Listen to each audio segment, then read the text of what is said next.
악한 죄 파도가 많으나 마음이 늘 평안해. 참 되신 주의 사랑을 영원치 못하네. 그 사랑 내 맘 여시고 소망을 주셨네. 나의 마음속에 늘 평안해. 나의 마음속에 늘 평안해. 악한 죄 파도가 많으나 마음이 늘 평안해. 주에서 온갖 고난을 내 몸소 당했나. 주 함께 고난 받으면 면류관 얻겠네. 나의 마음속에 늘 평안해. 나의 마음속에 늘 평안해.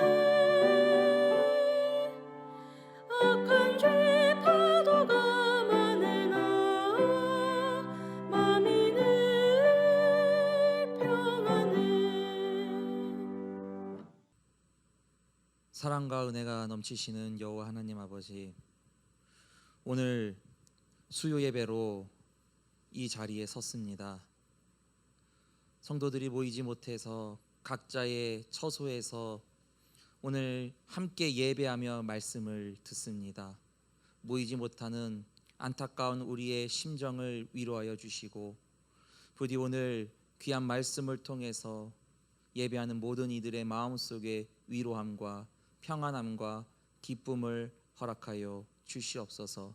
깨닫는 은혜를 주시고 말씀에 결단할 수 있는 용기를 허락하여 주시옵소서. 우리 구주 예수님의 이름으로 간절히 기도하옵나이다. 아멘. 오늘 하나님이 주시는 말씀을 보시겠습니다. 구약성경 시편 23편 1절에서부터 6절까지의 말씀입니다. 제가 대독해 올려드리겠습니다. 여호와는 나의 목자시니 내게 부족함이 없으리로다. 그가 나를 푸른 풀밭에 놓이시며 쉴만한 물가로 인도하시는도다. 내 영혼을 소생시키시고 자기 이름을 위하여 의의 길로 인도하시는도다. 내가 사망의 음침한 골짜기로 다닐지라도 해를 두려워하지 않을 것은 주께서 나와 함께 하심이라. 주의 지팡이와 막대기가 나를 안위하시나이다. 주께서 내 원수의 목전에서 내게 상을 차려주시고 기름을 내 머리에 부으셨으니 내 잔이 넘치나이다. 내 평생의 선하심과 인자하심이 반드시 나를 따르리니 내가 여호와의 집에 영원히 살리로다. 아멘. 오늘 각자 처소에서 수요 예배로 말씀을 듣는 석관제일교회 모든 성도 여러분들을 주님의 이름으로 축복합니다. 오늘 하나님이 주시는 말씀을 통해 큰 위로와 은혜가 있기를 간절히 소망을 드립니다. 우리는 예배 전 사도신경을 통해서 하나님께 신앙 고백을 드립니다. 이 신앙 고백을 통해서 예배자의 자세를 가다듬어 볼 수 있습니다. 우리가 신앙 고백을 어떤 마음으로 고백하느냐에 따라서 그 예배하는 자의 자세와 질이 달라지게 되는 것입니다. 내가 하나님을 나의 창조주라고 고백한다면 그것은 내가 피조물임을 인정한다는 의미입니다. 또 하나님을 나를 빚어주신 토기장이라고 고백한다면 나는 하나님 앞에 진흙과 같은 존재라는 것을 인정하는 것입니다. 내가 하나님 앞에 피조물에 불과하고 진흙과 같은 존재에 불과한 그런 존재인데 하나님이 나를 만들어주시고 빚어주시고 창조하신다는 것을 깨닫게 되니 우리가 하나님 앞에 예배할 때 얼마나 겸손하고 감사한 마음으로 예배할 수밖에 없겠습니까? 오늘 예배하는 우리 석관제일교회 성도 여러분들의 그 마음이 바로 이런 마음이 될 수 있기를 소망을 드립니다. 그래서 오늘 성경 본문에 다윗은 고백합니다. 여호와는 나의 목자시니 내게 부족함이 없으리로다. 여기서 다윗은 하나님을 우리의 목자라고 그렇게 표현을 했습니다. 그리고 자신은 양과 같은 존재임을 고백한 것입니다. 우리가 모두 잘 알고 계시듯이 양은 어떠한 공격력 또 방어용 무기가 없습니다. 그냥 연약한 동물입니다. 시력도 좋지 않아서 혼자 놔두면은 길을 잃기가 딱 좋은 동물입니다. 또한 성격은 대단히 이기적이어서 공동체 생활에 적합하지 않다고 합니다. 그렇기 때문에 양은 절대로 혼자서 살아갈 수가 없고 반드시 목자가 이끌어서 살아야 하는 그런 동물입니다. 그래서 양에게 목자는 절대적인 존재가 되는 것이죠. 우리나라는 6.25 전쟁 이후 세계에서 제일 못 사는 그런 나라였습니다. 그런데 이제는 세계의 인류 선진국가 반열까지 오르게 되었습니다. 군사력도 세계 10위권 안에 드는 아주 막강한 나라가 되었습니다. 국민소득도 매우 높아져서 요즘은 밥 삼시세끼를 못 먹어서 죽는다는 사람을 들어본 적이 없습니다. 오히려 밥을 너무 많이 먹어서 성인병에 걸려서 죽는 사람이 더 많다는 그런 소리가 들리는 세상입니다. 또한 내가 필요한 게 있다면은 마음만 먹으면 내 손 안에 들어있는 이 스마트폰을 통해서 세계 어느 나라의 모든 물건도 쉽게 구입할 수 있는 그런 시대에 우리가 살고 있습니다. 과거에 비하면 정말 천국과도 같은 그런 삶을 우리가 살고 있지 않습니까? 그러나 여러분, 그런다고 해서 여러분들은 지금 여러분의 주 앞에 놓여져 있는 이 삶에 만족하며 살아가고 있습니까? 하나님 앞에 하나님, 내가 과거에 비해 너무나도 풍족하고 배부르니까 저는 이만하면 좋습니다 라고 이렇게 감사하며 살아가고 있습니까? 저 역시도요, 과거에는요, 어렸을 때는 짜장면 한 그릇 한번 실컷 먹어보는 것이 소원이었던 적이 있습니다. 그러나 지금은 짜장면을 잘 먹지 않습니다. 없어서 안 먹는 게 아니라 너무 흔해서 먹지 않습니다. 결혼 초기에는 100만 원을 주고 산 작은 경차를 타고 다녔습니다. 그때 저희 아내 앞에서 제가 이런 얘기를 한 적이 있어요. 이렇게 연약하고 작은 이 경차보다 조금만 더 튼튼하고 좋은 차 타봤으면 소원이었겠다. 지금은 아주 커다란 좋은 차를 타고 다닙니다. 그러나 이상하게 과거에나 지금이나 늘 제 마음속에는 부족하고 결핍함이 여전히 해결되지 않고 있는 것이 사실입니다. 저를 포함해서 많은 현대인들이 이렇게 풍족함 가운데서도 여전히 재산의 결핍, 학력의 결핍, 능력과 관계의 결핍 속에서 시달리며 살아가고 있습니다. 그리고 그런 것들을 채우려고 동분서주하다가 지쳐서 자포자기하며 그렇게 살아가고 있습니다. 지금 청년들이 모든 것을 다 포기하고 살아가는 삼포 시대에서 살아간다는 이야기를 들었습니다. 풍족함 속에서 왜 우리는 여전히 참된 자유와 만족, 감사와 행복을 누리지 못하며 살아가고 있는 것일까요? 그것은 여전히 더 갖고 싶어하고 더 높아지려고 하는 우리 마음속에 있는 교만함 때문입니다. 하지만 오늘 성경 본문의 시인인 이 다윗은 달랐습니다. 그는 자신이 양과 같이 어둔하고 부족한 존재임을 늘 잊지 않고 살아갔습니다. 자신이 지극히로 아무리 한 국가의 왕이고 강한 군사를 거느리고 있을지라도 하나님께서 양과 같은 자신의 목자가 되지 않으시면은 자신은 아무것도 아니라는 것을 오늘 고백하고 있는 것입니다. 그래서 다윗은 결핍과 환난 가운데서도 하나님을 나의 목자로 고백하며 살아가고 있기 때문에 늘 어떤 상황 가운데서도 아쉬운 것 없는 만족한 삶을 고백하며 살아갈 수 있었던 것입니다. 오늘 3절에 목자이신 하나님이 하나님 자신의 이름을 위해 모든 것을 책임지시고 보호해 주신다고 이렇게 기록되어 있습니다. 내 영혼을 소생시키시고 자기 이름을 위하여 의의 길로 인도하시는도다. 여기서 자기 이름을 위하여라는 말은 하나님께서 당신의 이름을 걸고서라도 책임지시겠다는 강력한 약속이 담겨져 있는 그런 메시지입니다. 우리도 흔히 누군가에게 확고하게 어떤 다짐을 할 때 뭐라고 합니까? 내가 내 이름을 걸고 맹세할게 라고 이런 말을 하지 않습니까? 그와 같은 맥락입니다.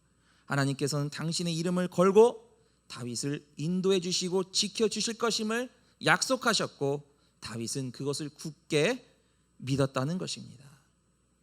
이 약속은 오늘 하나님을 믿는 우리 모두에게도 동일하게 주신 약속임을 믿으시길 바랍니다.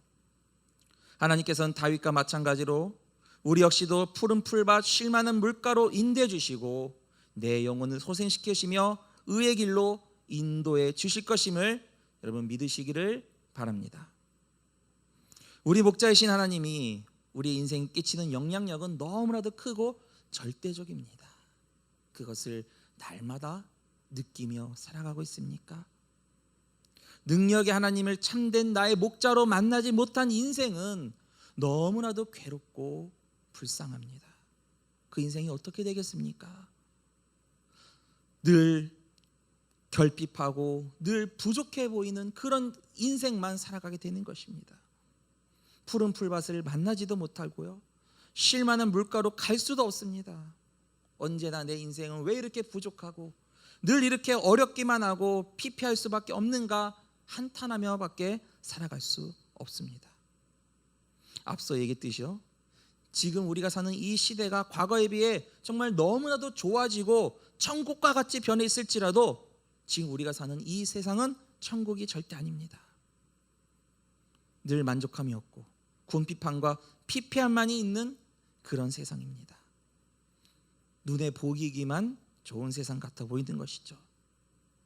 그러나 이런 곳에서도 하나님을 믿는 우리 하나님의 자녀들은 푸른 풀밭에 누워있는 양과 같이 만족함과 평안함을 누리며 살아갈 수 있습니다.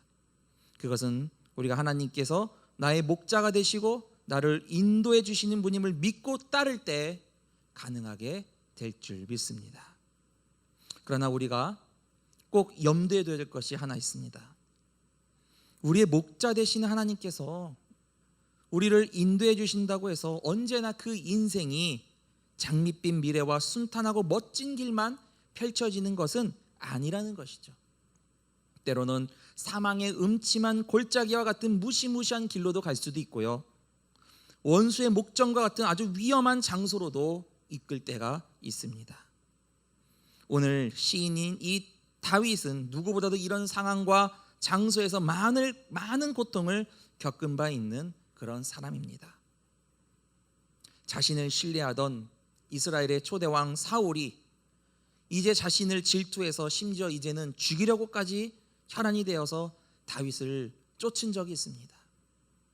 다윗은 사울 왕의 그런 협박과 공격 속에서 살기 위해서 숨어서 지내던 그런 시절이 있었습니다. 왕이 된 이후에는요, 심지어 자신의 아들 압살롬이 아버지를 죽이겠다고 쿠데타를 일으킵니다. 그래서 밤에 야반 도주를 할 수밖에 없는 그런 비참한 신세까지 이른 적이 있었던 사람이 바로 다윗이었습니다. 오늘 본문에서 시를 쓸 때 다윗의 상황은 바로 이런 상황이었습니다. 다윗이 정말로 푸른 초장 쉴만한 물가와 같은 상황에서 오늘 고백을 한 것이 아니라는 것입니다. 음침한 골짜기와 같이 원수의 목전 앞에서 오늘의 이런 고백을 할 수 있었던 그 다윗의 원동력은 어디에 있었을까요? 그것은 그리 하실지라도 목자 되신 하나님이 나와 함께 하심을 믿고 신뢰했기 때문에 가능하게 되었던 것입니다. 수많은 위기와 목숨이 오가는 상황 가운데에서도 다윗은 끝까지 목자이신 여호와 하나님을 의지했습니다. 그래서 결국 그의 입술로 오늘 5절 말씀에 내 잔이 넘치나이다 라고 이렇게 고백을 할 수 있었습니다. 사랑하는 성도 여러분, 우리의 목자 되신 여호와 하나님을 여러분은 정말로 얼마나 신뢰하고 믿고 따르고 있습니까? 어렸을 때 머털도사라는 만화 영화를 본 적이 있습니다. 거기서 머털도사가 스승을 찾아가서 가르침을 받는 중에 스승이 이런 가르침을 그 주인공, 만화 주인공 머털이에게 가르치는 내용이 있습니다. 어느 날 한 스승이 두 제자에게 똑같이 밭을 나눠주고 똑같은 시간을 주고 이 밭을 갈아 놓으라고 이렇게 지시를 합니다. 두 제자가 열심히 밭을 갑니다. 그런데 결과는 너무나도 큰 차이가 있었습니다. 한 제자는 정해진 시간에 그 밭을 아주 완벽하게 잘 갈아 놓았고요. 또 한 제자는 그 밭을 반밖에 갈지 못했습니다. 어떻게 이런 결과가 나왔냐면 그 밭을 다 간 제자는 밭을 갈면서 이렇게 생각을 했습니다. 벌써 밭을 이만큼이나 갈았네. 이제 이만큼밖에 남지 않았구나. 그런 마음가짐으로 밭을 갈았고요. 한 제자는 이제 이거밖에 못 갈았네. 아직 이만큼이나 남았네. 라고 하면서 밭을 갈았던 것입니다. 이렇게 똑같은 상황 가운데에서 어떻게 마음 먹었느냐에 따라 그 결과가 너무나도 크게 차이 난다는 것을 만화 영화를 통해서 저는 어렸을 때 배웠습니다. 마찬가지로 우리의 인생도 우리가 어떻게 마음을 먹고 누구를 우리의 목자로 삼고 따르냐에 따라서 우리의 삶의 결과는 너무나도 큰 차이가 나게 되는 것입니다. 지금 우리는 계속되는 코로나19 바이러스 사태로 경제가 무너지고 있고 실업자들과 사회 취약층자들이 너무나도 고통받고 있습니다. 거기에 개신교 교회는 코로나 바이러스의 주범으로 몰려서 지금 사회에서 철저하게 핍박과 불신을 받게 되는 그런 어려움에 처해져 있습니다. 설상가상으로 이제 교회에 모여 예배조차 드릴 수 없는 그런 위기의 상황 앞에 우리는 놓여져 있습니다. 믿음이 약한 성도들은 이제 교회에서 이탈해 갈 수밖에 없는 이런 어려운 상황 가운데에서 정말 우리는 어떤 마음가짐으로 누구를 바라보며 누구를 의지하며 살아가고 있습니까? 불안에 떠는 여러분, 염려하지 마십시오. 좌절하지 마십시오. 우리에게는 선한 목자 대신 우리 주님이 함께하고 계십니다. 우리 인생을 때로는 광야로 이끌지 몰라도 그 끝에는 반드시 풀이 있고 쉴 만한 곳이 있는 곳으로 안전하게 우리를 인도해 주실 것입니다. 지금 우리가 해야 될 일은 믿고 따르며 하나님을 나의 목자로 고백하는 것입니다. 그렇다면 광야에서 아무것도 가진 것이 없어도 내 잔이 넘친다는 그런 기쁨을 고백할 수 있게 될 것입니다. 풍요로워 보이는 세상에서 빈잔만 들고 궁핍하게 사는 불쌍한 인생이 아닌 광야와 같이 아무것도 없는 상황에서도 내 잔이 넘친다는 그런 풍족한 마음으로 살아가는 그런 석관제일교회 성도 여러분 모두가 될 수 있기를 간절히 축복을 드립니다. 마지막으로 부산 수영로교회 담임이신 이규현 목사님께서 쓰신 책 깊은 만족이라는 책의 일부분을 여러분 앞에 소개하고 말씀을 마치려고 합니다. 이 책에 이런 내용이 있습니다. 제가 읽어드리겠습니다. 코카콜라 광고에 콜라를 컵에 부을 때 거품이 올라와서 컵에서 흘러넘치는 장면을 연출합니다. 콜라 광고에서는 반드시 이렇게 콜라가 넘쳐 흐르게 연출합니다. 그러면 그 장면을 보면서 사람들 안에는 갈증이 일어나게 되는 효과가 있다고 합니다. 잘 되는 식당을 보면 항상 손님이 차고 넘친다는 표현을 합니다. 사람이 넘쳐 흐른다고 가게를 넓히기보다는 사람들이 계속해서 줄을 서서 기다리게 하는 그런 전략을 쓴다고 합니다.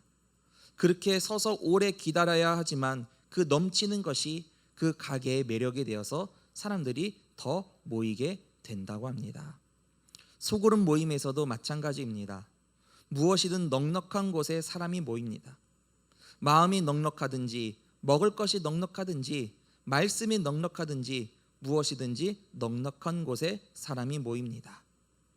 미국의 성장하는 교회들은 인색하지 않고 풍성한 분위기의 모습이 공통점입니다. 그들은 처음 방문한 사람도 아주 친절히 환대합니다. 내 잔이 넘치는 상태가 얼마나 매력적입니까? 보는 이로 하여금 잔잔한 감동을 줍니다. 나만이 누리는 충만이 아니라 많은 사람에게 나도 저렇게 되고 싶다, 나도 저렇게 살고 싶다라는 열망을 가지게 합니다. 잔이 넘치는 사람의 옆에 따라다니기만 해도 누리는 것이 있습니다. 반면에 바닥을 치는 사람 옆에 있으면 같이 굶어 죽습니다. 내 잔이 바짝 말랐는데 누가 따라오겠습니까? 내가 풍성한 삶을 살면 주변 사람들에게 그렇게 살고 싶은 마음을 유발합니다. 우리가 은혜의 생활을 하면 주변 사람들이 우리를 따라옵니다. 그렇게 해야 할 것 같다고 느끼기 때문입니다. 영적으로 먹을 것이 있을 것 같고 그 사람을 만나면 자신이 복을 받을 것 같고 잘 될 것 같습니다. 풍성한 은혜는 전달되게 되어 있습니다. 사랑하는 성도 여러분, 우리의 목자 되신 주님께서 우리를 풍성히 먹이시고 편히 쉬게 해주실 것임을 믿으시길 바랍니다. 코로나19로 정말 경제가 어렵고 교회가 어렵지만 모이는 사람이 없지만 우리가 각자의 처소에서 내 잔이 넘칩니다라는 그런 고백을 하며 삶 속에서 모든 것이 풍족한 마음으로 살아간다면 이 어려운 가운데에서도 채워지는 그런 은혜가 있게 될 줄 믿습니다. 지금은 제 앞에 비어있는 이 예배당이 우리가 풍족한 삶을 각자 처소에서 열심히 살아갔을 때 이 바이러스 사태가 끝나게 되면 이 자리가 더욱더 갑절로 차고 넘치는 그런 하나님의 은혜가 있게 될 줄 믿습니다. 그것을 믿고 오늘 여러분의 주어진 그 삶 속에서 내 잔이 넘칩니다라고 하나님 앞에 오늘 풍족한 마음으로 감사의 마음의 고백을 올려드릴 수 있기를 주님의 이름으로 간절히 축복을 드립니다. 기도하겠습니다. 사랑의 하나님, 이 코로나19 바이러스를 통해서 우리의 마음이 강팍해지지 않게 붙잡아 주시옵소서. 목숨이 오가는 정말 어려운 상황 가운데서도 내 잔이 넘칩니다라고 고백했던 이 다윗과 같은 이 고백이 오늘을 살아가는 우리 석관제일교 모든 성도들의 입술에서도 똑같이 고백되어지게 하여 주시옵소서. 우리 주 예수님의 이름으로 간절히 기도하옵나이다. 아멘.